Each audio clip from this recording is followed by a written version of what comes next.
Hey there, everybody. Parks Alza here with Invin Global, and I'm joined by Apollo, the bot laner for Immortals. Mm-hmm. Congratulations, you are back in the LCS. Thank you. It's really good to see you again. He was down in Academy. For those of you who aren't watching, you should be. Up in Academy. He was up in Academy. He's doing great. But you were back in LCS. How did the first weekend feel for you? It wasn't. I wasn't necessarily nervous or anything like that, but there was a little bit more. I don't even know if pressure is the right word, but I felt a little more anxiety. Just like, I'm coming back in because they want something different. They want something fresh, and I felt like, oh man, I need to make things work now, or I need to fix some of the things that they have. I know that's not the reason why they brought me in, but that's you just kind of get that. You inherit that kind of pressure anyways. But it felt good to be on stage again. Good to hear the crowd. The Academy crowd is a little smaller. But I thought this week when even though we only went 1-1, we obviously wanted the 2-0. I felt like it was fun. It was fun to play on stage again. The LCS guys are all really good players. It's just playing with Xmithie and Soaz, and obviously I know Hako already, but just playing with those players that have a lot of experience is it's nice, and even at even playing now for so long, just learning new things, learning about different ways they see the game is just kind of exciting and kind of interesting. Yeah, that makes sense. Of course, Academy is going to feel different than LCS, but I'm glad you just kind of slotted back in. A little anxiety, but it's fine. I mean, for the most part, right, it was just I'm the only change, right? So, of course, my role is important, but nothing, the dynamic didn't change as much. I just gave a little more voice, and Yeah. Well, I know it was a 1-1, but you did break the losing streak, so that's that's good. You're on the upswing and now. We lost before the we extended the losing streak a little more, and then we broke it. So it made it seem like I did a really good job. You did. You did. I broke the 5 loss streak instead of the 4 loss streak, right? That's true. I'm very proud of you. Thank you. I mean, it's it's no big deal. I was actually really worried, and this is a little BM, but worried we're gonna lose that CLG. They looked pretty strong there. We played that game really clean. Just a 15-minute end angle. We saw it the whole way through. Yeah, you saw the 15-minute end angle every minute. It was still 15 minutes out. But I was that was a little sketchy. Yeah, it was a little sketchy. I agree. Yeah, I mean, we could have done a little better. I had some flashbacks back to Clutch during the long lose streaks. It's well, I guess I'm going to talk to Apollo today, see if he's doing all right. I know, right? That would have been rough to lose, but here we are. Spoiler alert: I won. He got the win. Got the dub. I got the dub. So going back to the first thing you were talking about, Immortals is the team that you're playing for. They didn't really say much when they just kind of announced. They're like, oh, by the way, Apollo's going to play for us this weekend. Oh, right. A lot of times teams are like, we're benching Sneaky. Oh, yeah. It's not because he's bad. It's and this was just a one single tweet thing. I actually missed it. My coworker was just talking about oh, it's cool, Apollo, blah, blah, blah. I was like, what? No way. So we don't really have. Text me. How dare you? I have to talk to that guy. But we didn't really get much context about it. So was there did they take you out to lunch and they're like, Apollo, it's time? What kind of happened? I wish they took me out to lunch. No, I didn't really get any special VIP treatment. It was more like we got O2'd on our Academy weekend. We lost to C9 and TL, I think, and then. After the game, they're like, yeah, so we're going to be moving you up to LCS. I was like, okay. I mean, because I personally didn't think that it was I didn't see it coming, I guess, but they just felt like they needed a change and things weren't working out, kind of the standard stuff. And yeah, I mean, I talked to Zabatine, I talked to GoTo and even Koobs, and they just, told me what they wanted from me. And we're just kind of working on it. I would give you guys more details, but it's more of I feel like the specifics are kind of unimportant. It's just they wanted something different, or they wanted to try something different, and I give different input. I am more vocal and stuff like that. So Well, that's a good call out. I know that's something you talked about like a full year ago.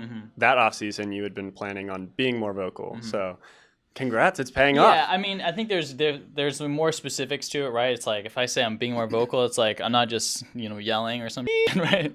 I can't say that, but you have to beat that out. But it's just like being more commanding, being just calling for more resources, saying what I need.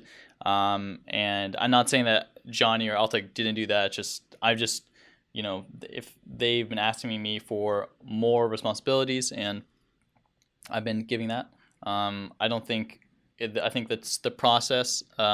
Whether or not it's with me or Altec, it's just the process is going to take time, I'd say, right? We're still like kind of shaky right now, as you can maybe imagine after that CLG game. Yeah. But, the atmosphere is good. Everything's good. Yeah.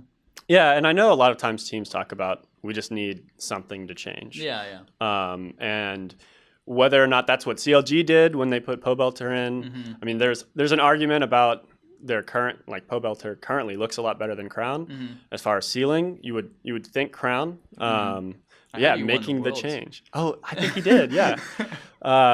So that was kind of what I was rolling with. Right, they just wanted something. Yeah. Putting you in does make a lot of sense. Joining back up with Hakuo. Did it feel kind of nice? I have played with that guy before. He's not bad. It's not bad. But yeah, I mean, it felt nice. Like, honestly, I really enjoyed playing with Gate as well. We were on a team on Tip together, but yeah, it's nice to play with Nick or Hakuo, and he's a really phenomenal player. It's good to be back. It is.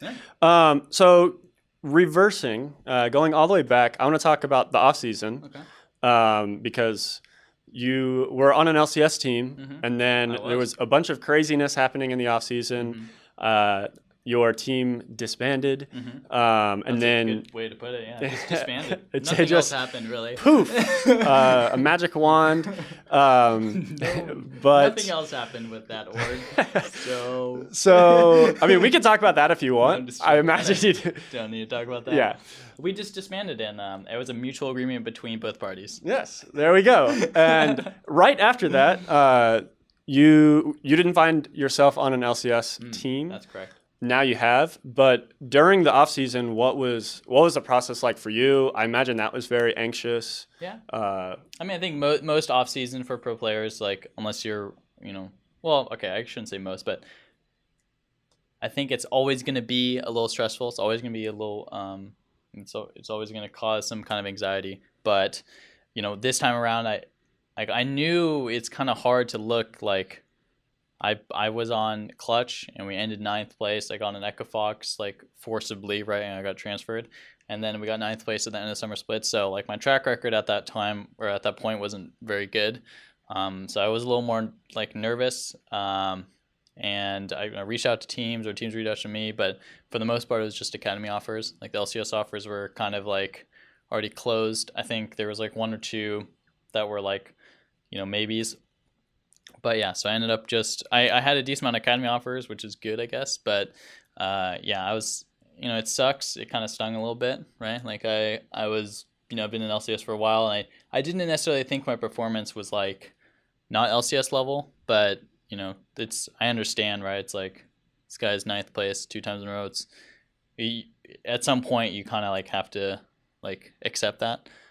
So joining academy, I did want to at least since I had so many options with the academy, I could kind of see the roster, see the environment, all that kind of stuff.